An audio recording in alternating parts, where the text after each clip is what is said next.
Hello and welcome to this Photoshop tutorial with me, Tony Higginson. Today we're going to be covering editing using split toning. I'm going to be using this image I photographed this morning in the Trough of Bowland, and it's a wonderful gnarled old tree I found in a farmer's field. Quite happy with it, like the texture, and I think it'll come out well using split toning. So I'm going to start off doing my basic edits, which is lens correction, followed by a bit of exposure. I'll pull my shadows just a touch, a bit of saturation, some vibrance, and a little bit of contrast. And that's a good start. I'm also going to warm the whole scene up just a touch and open it. Right, the next thing I'm going to do is I'm going to straighten the image.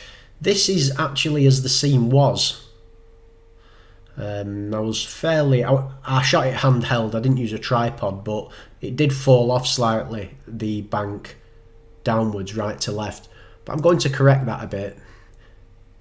I'm going to crop in 5:7. And I'm just going to straighten it up just a bit like that, and then move across this way. That's nice. I could crop in a little bit further because where I've cropped to there, do you see that little dark bit on the top right hand side? I'm just not quite happy with that. It's just drawing my eye. I could always clone it out, but I like to keep my pictures as straight as possible when I can. So here's an example where just a bit of a crop, just there, just removes that, what is for me a distraction. And it brings that branch nicely in also, from the top left. It's only a small detail, but I like it. Right, I'll duplicate the image a couple of times because I can.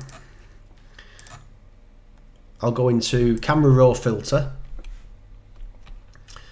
and I'm going to do some split toning. Before I do split toning, I'm going to do a curves adjustment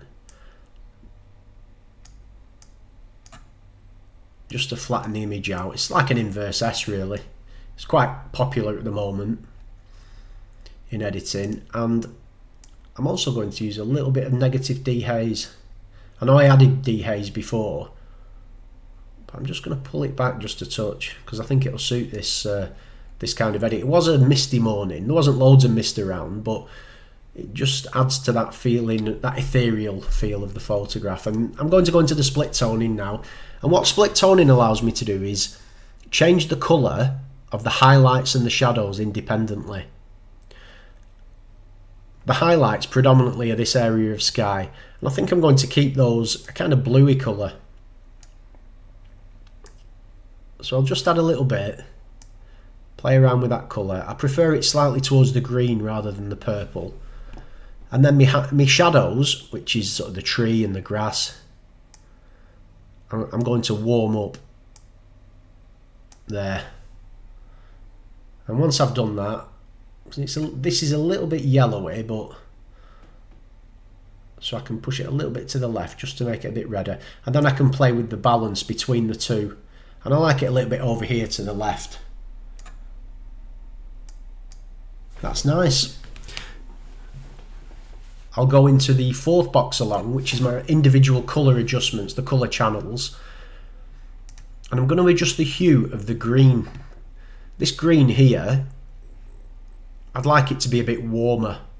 So all I do is slide that to the left. You can see if I slide it to the right, how it goes that horrible, unreal, vivid colour, which I really don't enjoy. So I'm going to push it a bit further to the left. And grass, even though it's green, it's predominantly yellow. So I can do the same thing, pull it a little bit to the left, and it just warms all that grass up, and it just gives it the photograph a more cohesive feel, I think.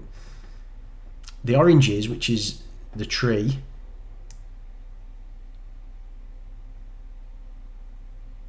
can be red if I push them to the left, or more yellowy green, a little bit to the left, not much. But what I want to do is play with the luminance of the orange, because this is going to allow me, do you see how it's adding that pop? because there's light shining on this tree and on this trunk, and it's really adding to that feeling of texture and detail, which I really enjoy. That's good. Okay, so if we flick between the original edit out of camera raw and the split toned version, you can see it does add a slightly surreal feel because it flattens everything. When you've got this amount of direct sunlight coming in on a tree, these areas, in a lot of ways, they should be black. But just because they should be black doesn't mean they have to be black. I like them pulled back like that. That's it really. I don't think there's a lot more to do with that edit. The only thing I could possibly do is something that I did in the previous edit, which is a luminosity layer, where I convert to black and white, and what I'm doing is I'm looking at the grass more than anything, and I love the effect that this is having on that grass. It's really pulling all that colour, not colour, it's pulling all those highlights out, so I can enhance that by lightening my highlights. I'm not worried about the fact that it's lightening the sky. I can pull my shadows down a bit, and I can add a bit of dehaze. I know I used negative dehaze before, but it was mainly for this area. What I'm doing here is I'm trying to add contrast down in this area, so I can even use the contrast in that way. There. It's actually quite a nice black and white photograph, that. I know this is about split toning, but which do I prefer? Oof, it's a hard one. I'll keep that black and white one anyway. But I'll now go into the blend mode, as I did on the previous video. Click it to luminosity, and the luminosity of that black and white is being applied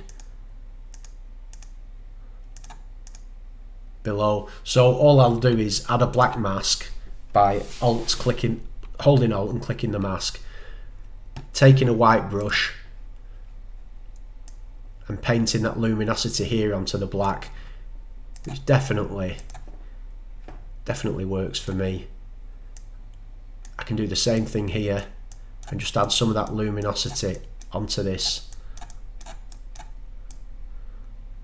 tree trunk there, bit up there. Really is enhancing the textures on the tree trunk. And then you can obviously take it in and out. That's enough for me. 50%, not even 50, 43%. Merge it down. And there's your finished edit. I thought it was going to be, I was going to edit it a bit warmer than I did. But I do like this blue remaining behind the tree. I don't want it to go super orangey, but it's not as realistic as the original edit. It's just giving it that softness, and there we go. So I hope you've enjoyed split toning. Open up Photoshop and have a play.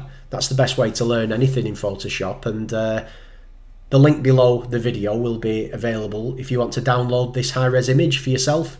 You can either just have a look at it or print it, do what you like. Thanks for watching. Goodbye.